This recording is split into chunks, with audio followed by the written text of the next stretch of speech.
le point le plus important qu'on doit citer aujourd'hui, c'est l'intention.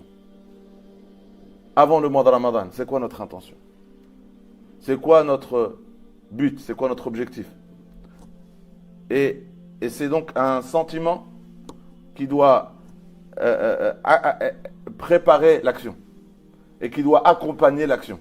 Donc il doit être là avant l'action, l'intention. Le prophète sallallahu alayhi wa sallam dit l'action ne va valoir que selon son intention. Et le prophète sallallahu alayhi wa sallam dans un hadith il dit on sera ressuscité selon notre intention. On sera ressuscité selon notre intention. Et l'intention, elle doit préparer l'action. Elle doit être avant l'action. Et elle doit accompagner l'action. Et donc c'est quoi la finalité? La'allakum tattaqun. Le prophète sallallahu alayhi wa sallam il nous donne deux points. Il nous dit celui qui jeûne au mois de Ramadan avec la foi et la certitude et avec l'espoir d'être accepté. Le prophète sallallahu alayhi wa sallam, il n'a pas dit juste jeûner et vous serez accepté. Non. Il faut avoir la foi. C'est-à-dire quoi imanan dans le hadith? Avoir la foi. La foi, nous c'est la certitude sur tout ce que le prophète sallallahu alayhi wa sallam nous a dit concernant ce mois et tout ce qu'Allah nous a dit concernant ce mois. On a la certitude sur la grandeur de ce mois, sur les trésors de ce mois, sur les récompenses de ce mois, sur les mérites de ce mois. On a la certitude que dans le monde invisible, les portes du paradis s'ouvrent. Pour ce mois, elles ne se ferment plus. Et les portes de l'enfer se ferment pour ce mois. Les portes de l'enfer se ferment pour ce mois. Elles ne s'ouvrent plus. Et que les shayatines sont enchaînés. On a l'iman, on a la certitude que tout cela va arriver dans quelques jours.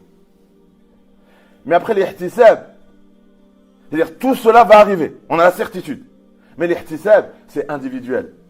C'est que j'espère qu'Allah il va m'exaucer moi. Et tout ça va arriver.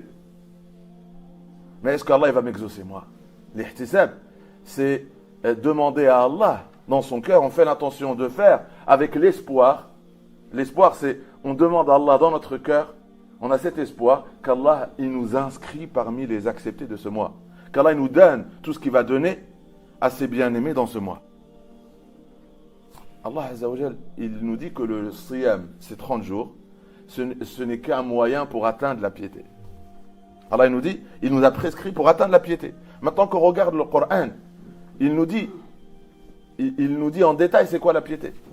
La piété, elle est décrite dans Surat Al-Qaf, où Allah Azza wa Jal dit, quand on sera ressuscité le jour du jugement, quand les premiers et les derniers, l'humanité tout entière sera ressuscitée, Allah Azza wa Jal dit que le paradis sera rapproché pour les gens pieux. Allah dans le Coran, dans plusieurs versets, nous dit le paradis sera rapproché, mais pas de façon lointaine. Non, il va le rapprocher pour qu'ils puissent le voir. Pour que les pieux puissent voir le paradis avant même d'y rentrer. Pour les rassurer. Et il sera devant eux. Ils ne seront pas encore dedans. Il leur sera dit Hada ma tu'adun. Ce paradis que vous voyez là-bas, c'est ce que je vous ai promis. C'est ce que je vous ai promis. Parce qu'Allah Azza wa Jalla dit, Allah il donne une promesse à ceux qui ont la foi et qui œuvrent dans le bien. Je vous promets que je vous récompenserai pour le bien que vous faites, pour les prières que vous faites, pour le jeûne que vous faites, pour les aumônes que vous faites. Je vous promets le pardon. Dans le Coran, Surat Al-Maïda, Allah il dit, je vous promets deux choses, le pardon et une énorme récompense, en faisant référence au paradis. Donc Allah Azza wa Jalla, le jour du jugement que va nous ressusciter, il va nous dire, il va rapprocher le paradis et il va nous dire, voilà ce que je vous ai promis. Mais après il revient et nous dit, mais ça je l'ai promis à qui? Il a déjà dit le pieux, mais pour approfondir, c'est quoi réaliser la piété? Après là il nous décortique les niveaux de comment on réalise la piété. Première étape, awwabin. Ça je l'ai promis à toute personne qui se repent sincèrement vers Allah, qui revient vers Allah. C'est-à-dire il sort de la désobéissance. Il est dans la désobéissance, il réalise qu'il est dans la désobéissance, il réalise que ce qu'il est en train, c'est une vie de péché. Et c'est une vie qu'il éloigne d'Allah. Et quand cette vie, il va se priver du pardon d'Allah. Et donc se priver de la miséricorde. Il revient vers Allah. C'est-à-dire, il se repent. Awwab, c'est quelqu'un qui se repent, qui revient vers Allah et qui fait la promesse à Allah de ne pas y retourner. Awwab, s'il revient, il revient constamment vers Allah, il se repent. Mais après, c'est pas il se repent et il retourne.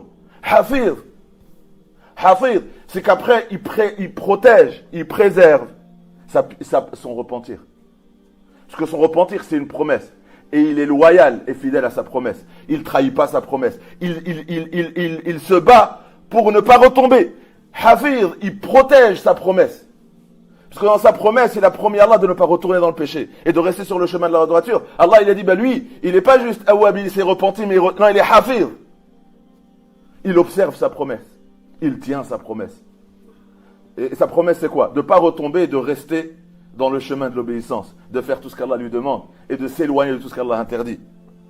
Et parce qu'il tient sa promesse, Allah lui donne cette protection qui va lui permettre de ne pas retourner. C'est Man khashiya ar-Rahman bil ghayb.